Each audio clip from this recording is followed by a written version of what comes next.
اگر آپ کو گھبراہٹ ہوتی ہے، رات میں کبھی یوں لگتا ہے کہ یار کسی نے گلا دبا دیا ہے، تو کبھی کوئی بوجھ پڑ گیا دل پر، نظر نہ لگے، کوئی جادو نہ کرے، کوئی اس طرح کا جن نہ پکڑ لے وغیرہ وغیرہ، کوئی بلا نہ پہنچے، آفت نہ پہنچے. بلا ہمارے ہاں وہ جنات کو بولتے ہیں. ایکچولی بلا کے معنی ہوتا ہے آفت، مصیبت. ہر مصیبت بلا کہلاتی ہے. اس کے لیے بہترین عمل مختصر سا اس کی عادت بنائے. الحمدللہ میرا برسوں سے معمول ہے، اس کے فوائد بھی ہیں الحمدللہ. حدیث پاک کا عمل سنت کی نیت سے آپ کیا کریں. یعنی روزانہ سوتے وقت یوں ہاتھ دعا کی طرح کر لیں اور سورۃ الاخلاص، یہ سنت کی نیت کرنی ہے تو ثواب بھی ملے گا نا.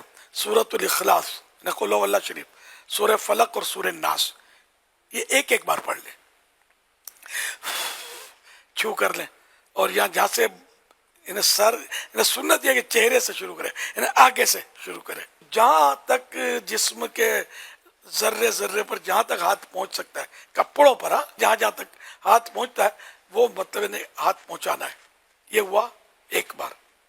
اسی طرح 3 بار کرنا ہے. تو انشاءاللہ یہ آپ پڑھتے رہیں گے. 1-2 بار پڑھنے سے ہو سکتا ہے کہ آپ کو سمجھ نہ پڑے. پڑھتے رہیں گے. پھر لاکھ کو جادو کے وار کرے، جنات حملے کرے، نظریں آپ کی طرف بڑھتی رہیں اللہ نے چاہا تو. اگر آپ نے ناغے نہیں کیے تو کنٹینیو پڑھتے رہیں گے سوتے وقت، انشاءاللہ آپ اس کی برکتیں دیکھ لیں گے.